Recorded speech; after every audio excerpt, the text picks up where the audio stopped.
K V Baiju വിവരങ്ങൾ പങ്കുവെക്കുന്നുണ്ട്. ബൈജു, തിരച്ചിൽ ആരംഭിച്ചു എന്നാണ് മനസ്സിലാകുന്നത്. അർജുൻ മൽപ്പയുടെ സാന്നിധ്യം ഇന്നുള്ളത് പ്രധാന കാര്യമാണ്. മൽപ്പയെ ഔദ്യോഗികമായ നിർദ്ദേശം മൽപ്പയെ കിട്ടി എന്നാണോ മനസ്സിലാക്കേണ്ടത്? മറ്റേതൊക്കെ തരത്തിലാണ് ഇന്ന് നമ്മൾ കാര്യങ്ങൾ പ്രതീക്ഷിക്കേണ്ടത്?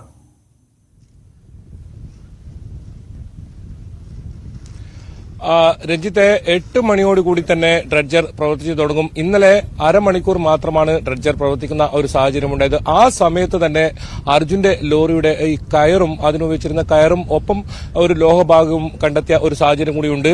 അതുകൊണ്ട് തന്നെ ഇന്ന് നിർണായകമായ ഘട്ടം എന്ന് വേണം പറയാൻ. ഇപ്പോൾ ദൃശ്യങ്ങളിൽ കാണുന്ന ആ ഡ്രഡ്ജർ അത് കൃത്യം 8 മണിക്ക് പ്രവർത്തിക്കുമെന്നാണ് അവർ കമ്പനി അധികൃതർ കഴിഞ്ഞ സമയം തന്നെ വ്യക്തമാക്കിയിരുന്നത്.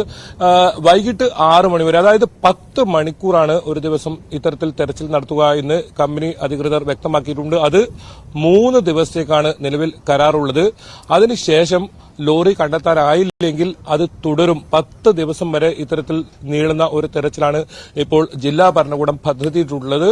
ആ രീതിയിൽ കാര്യങ്ങളുമായി മുന്നോട്ട് പോകുന്നതിൽ ഏറ്റവും പ്രധാനം, ഇന്നലെ ഈ ഡ്രഡ്ജർ ഇവിടെ എത്തി അരമണിക്കൂർ മാത്രമാണ് തെരച്ചിൽ നടത്തുന്ന ഒരു സാഹചര്യമുണ്ടായത്. വൈകിട്ട് ആ സമയത്ത് തന്നെ ആ ലോറിയുടെ ഭാഗം കണ്ടെത്തി എന്നത് വലിയ പ്രതീക്ഷ പകരുന്ന കാര്യം തന്നെയാണ്.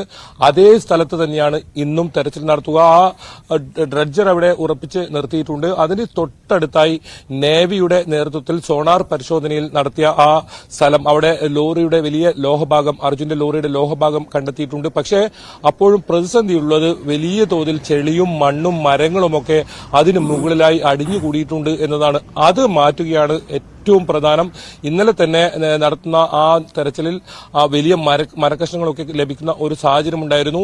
ഈ മലയിടിഞ്ഞ് താഴേക്ക് വന്നപ്പോൾ അവിടെ ഉണ്ടായിരുന്ന മരങ്ങളും ഒപ്പം വലിയ പാറക്കുട്ടങ്ങളും ഒക്കെ പതിച്ചത് ഇവിടെയാണ്. ഈ സ്ഥലത്ത് തന്നെയാണ് ലക്ഷ്മണന്റെ ചായക്കടയുണ്ടായിരുന്നത്. ഏറ്റവും ആഘാതമുണ്ടായത്, ഈ മണ്ണിടിച്ചിന്റെ ആഘാതമുണ്ടായത് ഈ ഒരു പ്രദേശമാണ്. ഇവിടെ ഉണ്ടായിരുന്ന ലക്ഷ്മണന്റെ ഭാര്യയും മക്കളും ഉൾപ്പെടെ 5 പേർ അവരുടെ കുടുംബത്തിൽ നിന്നും മരണപ്പെടുന്ന ഒരു സാഹചര്യം ഉണ്ടായിരുന്നു. അത് മാത്രമല്ല, ആ കടയിലുണ്ടായിരുന്ന മറ്റ് 3 പേർ കൂടി ഇത്തരത്തിൽ മൃതദേഹം നേരത്തെ തന്നെ ലഭിച്ചാണ്. 8 പേരുടെ മൃതദേഹം ഇത്തരത്തിൽ ലഭിക്കുന്ന ഒരു സാഹചര്യം ഉണ്ടായിരുന്നു. ഈശ്വർ മൽപ്പ വ്യക്തമാക്കിയതുപോലെ ഇനി 3 പേരെയാണ് കണ്ടെത്താനുള്ളത്. തുടക്കം മുതൽ തന്നെ ഈശ്വർ മൽപ്പ സജീവമായി ഇവിടെ ഇത്തരത്തിൽ തെരച്ചിലുമായി ഉണ്ടായിരുന്നു. പക്ഷെ ആ സമയത്തൊക്കെ കാലാവസ്ഥയും ഒപ്പം ഈ വെള്ളം കലങ്ങിയ അവസ്ഥയുമായതുകൊണ്ട് തന്നെ മുങ്ങൽ വിദഗ്ധർക്കുള്ള പരിമിതി വളരെ ഏറെയായിരുന്നു. പക്ഷെ ഇപ്പോൾ അതല്ല, കാര്യങ്ങൾ മാറിയിരിക്കുന്നു. തെളിഞ്ഞ വെള്ളം, കാലാവസ്ഥ വളരെ അനുകൂലം. ഒരു നോട്ട്സ് മാത്രമാണ് അടിയൊഴുക്ക് ഉള്ളത്. അതുകൊണ്ട് തന്നെ മുങ്ങൽ വിദഗ്ധർക്ക് ഏതെങ്കിലും തരത്തിൽ ഈ അടിത്തട്ടിലേക്ക് പോയി ലോറിയുടെ ഏതെങ്കിലും ഭാഗങ്ങൾ കണ്ടെത്തിയിട്ടുണ്ടോ എന്നത് നോക്കാൻ പറ്റും. എന്തായാലും ഈ ഡ്രഡ്ജർ പ്രവർത്തിക്കുന്നതിന് മുൻപായി തന്നെ ഈശ്വർ മൽപ്പ ഇപ്പോൾ രംഗത്ത് ഇറങ്ങിയിട്ടുണ്ട് എന്നതാണ് അതിലേറ്റവും പ്രധാനം. കൃത്യമായി ഈ ജില്ലാ ഭരണകൂടത്തിന്റെ അനുമതിയോടെ കൂടിയാണോ ഈ ഈശ്വർ മൽപ്പ ഈ തെരച്ചിലിനായി ഇറങ്ങുന്നതെന്ന കാര്യത്തിൽ വ്യക്തതയില്ല. പക്ഷേ അദ്ദേഹം പറഞ്ഞത് കുടുംബത്തിന്, അതായത് 3 കുടുംബത്തിന്, അർജുന് പുറമെ ലോകേഷിന്റെയും ജഗന്നാഥിന്റെയും കുടുംബത്തിന് നൽകിയ ഉറപ്പ്, ആ ഉറപ്പിന്റെ അടിസ്ഥാനത്തിലാണ് താൻ ഇവിടെ എത്തിയത്. താൻ ഇവിടെ 10 ദിവസവും ഉണ്ടാകും. ഈ തെരച്ചിലിന് ഏത് രീതിയിലും താൻ സഹകരിക്കാൻ തയ്യാറാണ് എന്നാണ്. എന്തായാലും അതൊക്കെ അല്പസമയം കഴിഞ്ഞാൽ ജില്ലാ ഭരണകൂടം, ജില്ലാ കളക്ടർ ഉൾപ്പെടെയുള്ളവർ ഇവിടെ എത്തും. ആ സമയത്ത് നമുക്ക് അതിനൊരു വ്യക്തത വരും. ഏതായാലും ഈശ്വർ മൽപ്പയെ ഇപ്പോൾ അദ്ദേഹത്തിന്റെ മുഴുവൻ സംവിധാനങ്ങളും ഉപയോഗിച്ച് അദ്ദേഹം ഇവിടെ ഇപ്പോൾ തെരച്ചിലിനായി ഇറങ്ങുന്നു എന്നത് തന്നെയാണ് ഇതിലേറ്റവും പ്രധാനം. അതോടൊപ്പം ഡ്രഡ്ജർ ഉപയോഗിച്ചുള്ള ഈ തെരച്ചിലിൽ ഏതൊക്കെ സാധ്യതകളുണ്ട്, ഇനി ഈ ലോറി കണ്ടെത്താൻ സാധിക്കുന്ന കാര്യങ്ങൾ, അതിലേക്കായിരിക്കും അടക്കുക. വളരെ പെട്ടെന്ന് തന്നെ ലോറിയിലെ അരികിലേക്ക് എത്താൻ കഴിയുമെന്ന് തന്നെയാണ് ആത്മവിശ്വാസം തന്നെയാണ് ഈ ഡ്രഡ്ജർ കമ്പനിയും അതുപോലെ തന്നെ ജില്ലാ ഭരണകൂടവും കഴിഞ്ഞ ദിവസമൊക്കെ പുലർത്തുന്ന ഒരു സാഹചര്യം ഉണ്ടായത്. എന്തായാലും 3 ദിവസത്തിനകം തന്നെ ഈ ദൌത്യം പൂർത്തിയാക്കാനാണ് ഇപ്പോൾ ഉദ്ദേശിക്കുന്നത്. ആ രീതിയിലുള്ള പ്രവർത്തനങ്ങളുമായാണ് മുന്നോട്ട് പോകുന്നത്. നമുക്ക് ആ ഡ്രഡ്ജർ കാണാം. അതിലൊരു ഒരു ടഗ് ബോട്ടിൽ JCB ഘടിപ്പിച്ച ഇതും അതിന് തൊട്ടടുത്തായി ഒരു വെസൽ, ഇതിന്റെ മണ്ണ് കോരി ആ വെസലിലേക്ക് ഇടുന്ന ഒരു സംവിധാനമാണ് ഉള്ളത്. ഇന്നലെ അരമണിക്കൂർ മാത്രമായിരുന്നു ഇന്നലെ തെരച്ചിൽ നടത്തിയത്. ഇന്നലെ ഈ ഗോവയിൽ നിന്നും കാർവാറിലേക്കും പിന്നീട് കാർവാറിൽ നിന്നും ശിരൂർ അഴിമുഖത്തേക്കും അങ്ങനെ കടലും അഴിമുഖവും ഒക്കെ കടന്ന് വലിയ പ്രതിസന്ധിയായ 2 പാലവും കടന്നാണ് ഈ ഡ്രഡ്ജർ ഇവിടെ എത്തിയത്. 25 മണിക്കൂർ സമയമെടുത്ത് ഇത്തരത്തിൽ എത്തിയ ഈ ഡ്രഡ്ജർ ഏതായാലും അർജുനായുള്ള തിരച്ചിൽ അത് ഊർജിതമായി ഇപ്പോൾ തുടരുന്നു എന്നത് തന്നെയാണ് ഇതിൽ ഏറ്റവും പ്രധാനം. NDRF-ഉം SDRF-ഉം പോലീസും നാവികസേനയും ഒക്കെ സംയുക്തമായ ഒരു തെരച്ചിൽ തന്നെയാണ് ഇപ്പോൾ പദ്ധതിയിട്ടിട്ടുള്ളത്. ആ രീതിയിൽ എന്തായാലും ഇന്ന് വളരെ ഊർജിതമായ ഒരു തെരച്ചിൽ, അത്രത്തോളം സംവിധാനം കഴിഞ്ഞ 2 ഘട്ടങ്ങളിൽ നടന്ന തെരച്ചിലുമായി വ്യത്യസ്തമാക്കുന്നത് ഈ പുഴയിൽ ഇറങ്ങി തന്നെ പുഴയിൽ നിന്ന് തന്നെ ഇത്തരത്തിൽ മണ്ണ് നീക്കം ചെയ്ത് ലോറി കണ്ടെത്താനുള്ള ഒരു ശ്രമം അത് തന്നെയാണ് ഇത്തവണ ഏറ്റവും പ്രധാനം. ഇതിൽ മറ്റൊരു പ്രധാനപ്പെട്ട കാര്യം ഇത് ഏറ്റവും അവസാന ഘട്ടം എന്ന നിലയിലുള്ള ഒരു തെരച്ചിലായിരിക്കും. ഈ തെരച്ചിൽ ഇനി അവസാന ഘട്ടത്തിലേക്കുള്ള തെരച്ചിൽ എന്ന ജില്ലാ ഭരണകൂടവും വ്യക്തമാക്കിയിട്ടുണ്ട്. അതുകൊണ്ട് തന്നെ വളരെ നിർണായകമായ ഘട്ടത്തിലേക്കാണ് ഇപ്പോൾ ഈ തെരച്ചിൽ പോകുന്നത്. ഇന്ന് അത് സംബന്ധിച്ച് പറഞ്ഞതുപോലെ 3ാം ഘട്ടമാണ് തെരച്ചിൽ. 3ാം ഘട്ടമാണ്. 1 മാസം മുമ്പാണ് തെരച്ചിൽ നിർത്തിവെച്ചത്. അന്ന് നമുക്കറിയാം പുഴയുടെ സാഹചര്യമൊക്കെ വളരെ വ്യത്യസ്തമായിരുന്നു.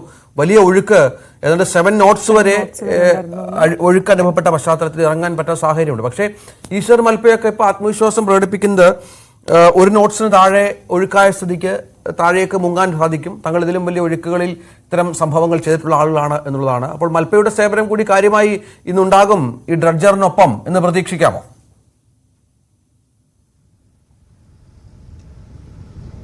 തീർച്ചയായും മൽപ്പ ഇപ്പോൾ തന്നെ ഇവിടെ എത്തിയിട്ടുണ്ട്. അല്പസമയത്തിനകം തന്നെ അദ്ദേഹം ഈ പുഴയിലേക്ക്, ഗംഗാവലി പുഴയിലേക്ക് ഇറങ്ങുമെന്ന് തന്നെയാണ് അദ്ദേഹം വ്യക്തമാക്കിയത്. ഇതിൽ ഏറ്റവും പ്രധാനം വേലിയിറക്കവും വേലിയേറ്റവുമാണ് രഞ്ജിത്തെ. കാരണം ഇപ്പോൾ നിലവിൽ വേലിയേറ്റ സമയമാണ്. ഈ സമയത്ത് വെള്ളം ഉയർന്നു വരും. അതേസമയം വൈകിട്ടാകുമ്പോഴേക്കും അത് കുറഞ്ഞ് വേലിയിറക്ക സമയത്ത് 4 മണി 4:30 കൂടി അത് കുറഞ്ഞ് വരുന്ന ഒരു സാഹചര്യമുണ്ട്.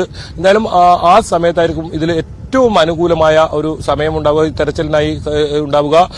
അത് തന്നെയാണ് ഇതിൽ ഏറ്റവും പ്രധാനം. നിലവിൽ ഇപ്പോൾ കാണുന്ന നമ്മൾ കഴിഞ്ഞ സമയങ്ങളിലൊക്കെ ഇവിടെ കണ്ട മൺകുരുകളൊക്കെ നമുക്ക് കാണാം രഞ്ജിത്തെ. അതൊന്നും ആദ്യ ഘട്ടത്തിൽ നമുക്ക് കാണാൻ പോലും പറ്റാത്ത രീതിയിൽ ആയിരുന്നു. പക്ഷേ ഇപ്പോൾ കൂടുതലായി അത്തരത്തിൽ നമുക്ക് ആ വലിയ മൺകൂനകളൊക്കെ കാണാം. ഇതൊക്കെ ഈ മണ്ണിടിഞ്ഞ് ഈ പുഴയിലേക്ക് പതിച്ചതിന്റെ അവശിഷ്ടങ്ങളാണ്. ഒരു പക്ഷേ ആ മൺതിട്ടകളൊക്കെ അവിടുന്ന് നീക്കം ചെയ്യേണ്ട ഒരു ആവശ്യകത കൂടി ഉണ്ട്. കാരണം ഈ പുഴയുടെ ഗതി മാറുന്ന ഒരു സാഹചര്യമുണ്ട്. നമുക്കറിയാം കൊങ്കൺ മേഖലയിലെ മുഴുവൻ പുഴകളും വന്ന് കടലിലേക്ക് എത്തുന്നത് ഈ ഗംഗാവലി പുഴയിലൂടെയാണ്. അത്രത്തോളം വലിയ ഒഴുക്കാണ് ആ സമയങ്ങളിലൊക്കെ ഇവിടെ ഉണ്ടാകുന്നത്. അതുകൊണ്ട് തന്നെ ഈ പുഴയുടെ ഒഴുക്ക് ഗതി മാറുന്ന ഒരു സാഹചര്യമുണ്ട്. അത് ഒരു പക്ഷേ ഈ ദൌത്യം പൂർത്തിയായതിനു ശേഷം അതും നീക്കം ചെയ്യുന്ന ഒരു സാഹചര്യം ഉണ്ടാകും. എന്തായാലും 3 പേരെ കണ്ടെത്താനുള്ള ആ തിരച്ചിൽ അത് ഊർജിതമായി വലിയ സംവിധാനങ്ങളോടുകൂടി ഇന്ന് ആരംഭിക്കുന്നു എന്നതാണ് അതിലേറ്റവും പ്രധാനം. ആ കമ്പനി അധികൃതർ അവരുടെ ഒരുക്കങ്ങളൊക്കെ ഇപ്പോൾ ആയിട്ടുണ്ട്. കൃത്യം 8 മണിക്ക് തന്നെ ഈ ഡ്രഡ്ജർ പ്രവർത്തിച്ചു തുടങ്ങുമെന്നാണ് നേരത്തെ തന്നെ കമ്പനി അധികൃതർ വ്യക്തമാക്കിയത്. ആ രീതിയിൽ വൈകിട്ട് 6 മണി വരെ 10 മണിക്കൂർ ഒരു ദിവസം തെരച്ചിൽ നടത്തും. പക്ഷേ രാത്രികാല തെരച്ചിൽ ഉണ്ടാകില്ല. 3 ദിവസം തുടർച്ചയായ തെരച്ചിൽ. ഒരു പക്ഷേ ഇന്ന് തന്നെ ഇപ്പോൾ ഈ കാണുന്ന സ്ഥലത്ത് നിന്നും ലോറിയുടെ അത്തരത്തിൽ ലോറിയിലേക്ക് എത്താൻ സാധിക്കും. അങ്ങനെയാണെങ്കിൽ ക്യാബിനിലേക്ക് എത്തുക എന്നതാണ് ഇതിൽ ഏറ്റവും പ്രധാനം. ക്യാബിനകത്ത് അർജുൻ ഉണ്ടോ എന്നത് അറിയണം. എന്തായാലും ഇതൊരു രക്ഷാ ദൌത്യമല്ല, നേരത്തെ തന്നെ അത് വ്യക്തമാക്കിയതാണ്. അതേസമയം ഈ 3 പേർ കാണാമറയത്തായിട്ട് 2 മാസം കഴിഞ്ഞിരിക്കുന്നു. അവർക്ക് എന്ത് സംഭവിച്ചു, ഈ ലോറി എവിടെ, ഇത് കണ്ടെത്തുകയാണ്. എന്തായാലും ആ കാര്യത്തിൽ 1 കോടിയോളം രൂപ ചെലവിട്ട് ഇപ്പോൾ ഈ സംവിധാനം ഇവിടെ എത്തിച്ചിരിക്കുന്നു. അത് 10 ദിവസം നീണ്ടു നിൽക്കുന്ന ഒരു തെരച്ചിലേക്കും ലക്ഷ്യമിടുന്നു. എന്തായാലും 3 ദിവസം തുടർച്ചയായി ഇപ്പോൾ ഉണ്ടാകും. അതിനുശേഷമായിരിക്കും ഇനി ഈ തെരച്ചിൽ വീണ്ടും തുടരണോ എന്ന കാര്യത്തിലൊക്കെ തീരുമാനമുണ്ടാകുക. ഇതിലൊക്കെ അഷ്റഫ് MLA, കാർവാർ MLA സതീഷ് ഉൾപ്പെടെയുള്ളവർ സജീവമായി തന്നെ ഉണ്ട്. ഇന്നലെ വിശ്വാസത്തിന്റെ ഭാഗമായുള്ള പൂജയും മറ്റു കാര്യങ്ങളായതുകൊണ്ട് തന്നെ വൈകിട്ട് 6 മണിയോടുകൂടി അരമണിക്കൂർ മാത്രം ഒരു തെരച്ചിൽ നടത്തിയതാണ്. ഏതായാലും നേവിയുടെ നേതൃത്വത്തിൽ സോണാർ പരിശോധനയിൽ ഈ ലോറിയുടെ ഭാഗങ്ങൾ കൃത്യമായി ലോറിയുടെ ഈ ലോഹ ഭാഗങ്ങൾ വലിയ തോതിൽ കണ്ടെത്തിയിട്ടുണ്ട്. ആ സ്ഥലം അവിടെ തന്നെയാണ് ഇപ്പോൾ ഈ ഡ്രഡ്ജർ ഉള്ളത്. ആ മേഖലകൾ കേന്ദ്രീകരിച്ചായിരിക്കും ഇന്ന് മുഴുനീളെ ഇത്തരത്തിൽ തെരച്ചിൽ നടത്തുക. ഇപ്പോൾ ഈ ടഗ് ബോട്ടിൽ ഘടിപ്പിച്ച ഡ്രഡ്ജർ ഇവിടെ ഉറപ്പിച്ച് നിർത്തിയിട്ടുണ്ട്. അത് 8 മണിക്ക് പ്രവർത്തിപ്പിച്ച് വൈകിട്ട് 6 മണി വരെ കൃത്യമായി തെരച്ചിൽ തുടരുമെന്ന് തന്നെയാണ് നമുക്ക് മനസ്സിലാക്കാൻ സാധിക്കുന്നത്. രഞ്ജിത്ത്, ഏതായാലും തെരച്ചിൽ നിർണായക ഘട്ടത്തിലാണ്.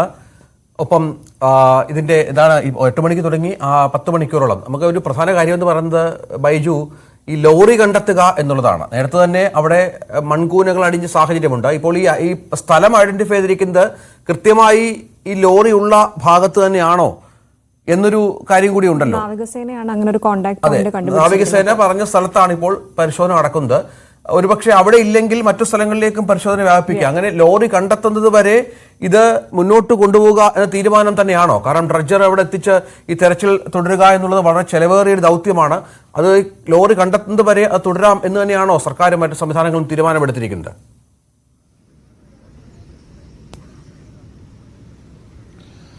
തീർച്ചയായും രഞ്ജിത്തെ, നിലവിൽ 3 ദിവസത്തേക്കുള്ള ഒരു കമ്പനി അധികൃതരുമായുള്ള ഒരു കരാറാണ് ഇപ്പോൾ ഉള്ളതെങ്കിൽ അത് 10 ദിവസത്തേക്ക് കണക്കാക്കി തന്നെയാണ് ഈ ദൌത്യം ഇപ്പോൾ ഏറ്റവും ഒടുവിലായി അവസാനമായുള്ള ഈ ദൌത്യം മുന്നോട്ട് പോകുന്നത്. രഞ്ജിത്ത് പറഞ്ഞത് വളരെ പ്രധാനപ്പെട്ട കാര്യം, ഇതിൽ ഈ ലോറി എവിടെയാണ്, അർജുന്റെ കൃത്യമായി എന്ത് സംബന്ധിച്ചു. ഇതിൽ ഏറ്റവും വലിയ പ്രശ്നം ഇതിൽ ഒരു ദൃക്സാക്ഷി ഇല്ല എന്നതാണ്. ഇവിടെ നടന്ന സംഭവത്തിൽ എന്താണ് സംഭവിച്ചതിന് ഒരു ദൃക്സാക്ഷി ഇല്ല എന്നതാണ് തന്നെയാണ്. അതുകൊണ്ട് തന്നെയാണ് എവിടെയാണ് ഈ ലോറി ഈ പുഴയുടെ ഏതെങ്കിലും കൃത്യമായ ഒരു ഭാഗം കണ്ടെത്താൻ പറ്റില്ലെങ്കിലും സോണാർ പരിശോധനയിലാണ് ഇപ്പോൾ ഈ ദൃശ്യങ്ങളിൽ കാണുന്ന സ്ഥലത്ത് ഈ ലോറി ഉണ്ട് എന്ന് സ്ഥിരീകരിച്ചത്. അനൌദ്യോഗികമായി നേവിയും ഈ കാര്യം വ്യക്തമാക്കുന്നുണ്ട്. എന്തായാലും കഴിഞ്ഞ ദിവസങ്ങളിലെല്ലാം തുടർച്ചയായ സമയങ്ങളിൽ നേവി സോണാർ പരിശോധന നടത്തുന്നുണ്ട്. ഏറ്റവും ഒടുവിലായി നടത്തിയ പരിശോധനയിലാണ് മണ്ണ് കൂടുതലായി ഈ ലോറിയുടെ മുകളിലേക്ക് അടിഞ്ഞുകൂടിയിട്ടുണ്ടെന്ന് കണ്ടെത്തിയിട്ടുള്ളത്. അതേ സ്ഥലത്താണ് ഇപ്പോൾ ഈ ഡ്രഡ്ജർ ഉറപ്പിച്ചു വെച്ചിട്ടുമുള്ളത്. അവിടെ നേവി മാർക്ക് ചെയ്തിട്ടുണ്ട്. എന്തായാലും 8 മണിയോടുകൂടി തന്നെ നേവിയുടെ സംഘവും ഇവിടെ എത്തുന്നുണ്ട്. നേവിയും ഇന്നുണ്ടാകും. NDRF ആണ് ഇതിന് തിരച്ചിലിന് നേതൃത്വം നൽകുന്നതെങ്കിലും പ്രധാന പങ്ക് വഹിക്കുന്നത് നേവി തന്നെയാണ്. നേവിയുടെ മുങ്ങൽ വിദഗ്ധരും ഇവിടെ എത്തും. ആദ്യം ഈ ലോറി കൃത്യമായി ഏതെങ്കിലും അതിന്റെ ഭാഗം മണ്ണും ചെളിയും നീക്കം ചെയ്തതിനു ശേഷം മുങ്ങൽ വിദഗ്ധർ ഇതിന്റെ പുഴയുടെ ഗംഗാവലിയുടെ അടിത്തട്ടിലേക്ക് പോയി ആ ലോറിയുടെ ഏതെങ്കിലും ഭാഗം കൃത്യമായി കാണുന്നുണ്ടോ എന്ന് അറിയേണ്ടിയും. കഴിഞ്ഞ ദിവസങ്ങളിൽ മുങ്ങൽ വിദഗ്ധർക്കൊക്കെ ഇതിൽ 0 വിസിബിലിറ്റി ആയിരുന്നു. ഇത്തവണ അതല്ല, നമുക്ക് ദൃശ്യങ്ങളിൽ നിന്ന് തന്നെ കാണാം, തെളിഞ്ഞ വെള്ളമാണ്, നല്ല കാലാവസ്ഥയാണ്. ഈ ഏതെങ്കിലും തരത്തിൽ കഴിഞ്ഞ ഒരു ആഴ്ചയായി മഴ പെയ്യുന്ന അല്ലെങ്കിൽ ശക്തമായ മഴ പെയ്യുന്ന ഒരു സാഹചര്യം ഒന്നും തന്നെയില്ല. ആ സാഹചര്യം കൃത്യമായി മനസ്സിലാക്കി അത് പ്രയോജനപ്പെടുത്താൻ തന്നെയാണ് ജില്ലാ ഭരണകൂടം ഇപ്പോൾ ഈ ദൌത്യവുമായി മുന്നോട്ട് പോകുന്നത്. എന്തായാലും ഓരോ സമയത്തും ഈ മഴ വരുന്നത് വലിയ വെല്ലുവിളിയായി ഇത് നീണ്ടു പോവുകയായിരുന്നു. ഇപ്പോൾ 2 മാസം കഴിഞ്ഞിരിക്കുന്നു. കൃത്യമായി പറഞ്ഞാൽ ഈ ജൂലൈ 16-ാം തീയതി അപകടം നടക്കുന്നു. അതിനുശേഷം ഇപ്പോൾ ഈ 2 മാസത്തിന് ശേഷം മൂന്നാമതായുള്ള ഈ തിരച്ചിലുമായി ബന്ധപ്പെട്ട് ഇപ്പോൾ ജില്ലാ ഭരണകൂടം രംഗത്തെത്തുന്നു. അതിൽ നേരത്തെ സൂചിപ്പിച്ചതുപോലെ തന്നെ ഇത് ഏറ്റവും അവസാനമായുള്ള ഒരു ദൌത്യമാണ്. ആ ദൌത്യമാണ് ഇപ്പോൾ വലിയ പ്രതീക്ഷയോടുകൂടി ഇന്ന് മുന്നോട്ട് പോകുന്നത്. എന്തായാലും നേരത്തെ സൂചിപ്പിച്ചതുപോലെ തന്നെ ഇത് നിർണായകമായ ഒരു ഘട്ടം എന്ന് പറയേണ്ടി വരും. ഇന്നത്തെ തെരച്ചിൽ നിർണായകം തന്നെയാണ്. കാരണം 10 മണിക്കൂറാണ്. രാവിലെ 8 മണിക്ക് ഈ മണ്ണുമാറ്റിൽ ആരംഭിച്ചാൽ വൈകിട്ട് 6 മണി വരെ തുടരും എന്നാണ്. 10 മണിക്കൂർ ഇന്ന് തെരച്ചിലുണ്ടാകും. കുടുംബം എത്തിയിട്ടുണ്ട്. സഹോദരി ഉൾപ്പെടെയുള്ളവർ എത്തിയിട്ടുണ്ട്. സഹോദരി ഭർത്താവോടെ നേരത്തെ മുതൽ തന്നെ ഉണ്ട്. നമ്മളോട് ഇന്നലെ സംസാരിച്ചിരുന്നു. അർജുൻ, നമുക്ക് ഇതിന്റെ നിരവധി ഇതുമായി ബന്ധപ്പെട്ട് നമുക്ക് പ്രതീക്ഷ നിർഭരമായി കാത്തിരിക്കാം. ഒരു കണ്ടെത്തൽ ഉണ്ടാകുമെന്ന കാര്യത്തിൽ.